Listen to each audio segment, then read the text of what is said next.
I was a caregiver with my mother for 10 years. When she died, man, I was vacant. I didn't have anything to live for, anything to love. I was vulnerable. Hanging out with the guys and drinking a few beers, all of a sudden, wasn't just having fun. The substance abuse experience, the way that I felt, tired of feeling like God's not there.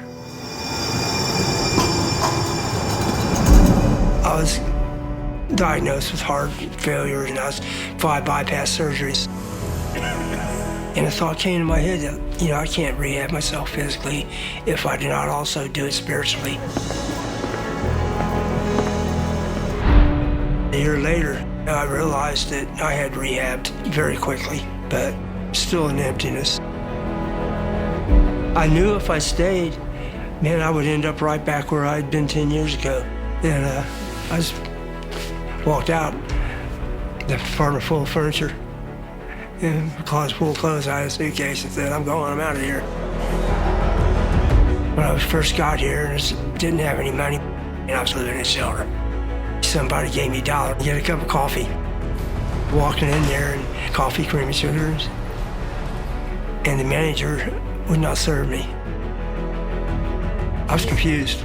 I didn't understand. I might be around people, but I'm still isolated. Later that day, I went to a Bible study at the Dream Center, and it was totally opposite. People saying hello to each other. I just felt like I was growing closer to Jesus. But every promise from God comes the same way. It doesn't make this if you need audience, if you need peace, if you need help.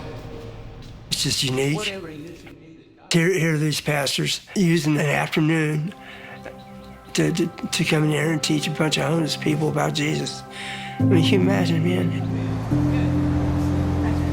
It's just a realization that I'm not as alone as I feel like I am sometimes. They were starting a housing program, sort of like affordable Christian housing.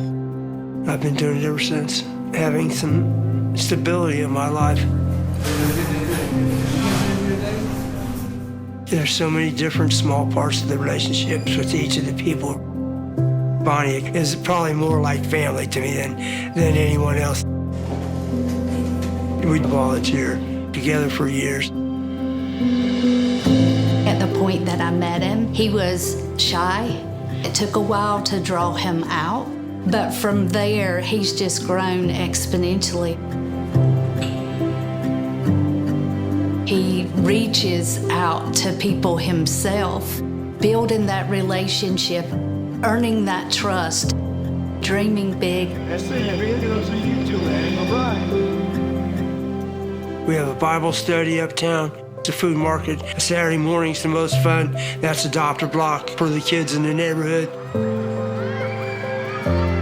They come running. They're so excited to see him. It's the love that he gives them that just attracts these children to him. The Dream Center came into my life at the point where I needed it the most. He's important. God loves him as much as he loves me or anybody else. And I just want to be part of showing him God's love in his life. I feel like I have a stronger sense of purpose. To be able to live in a house and be a part of a neighborhood is more than I could have ever expected.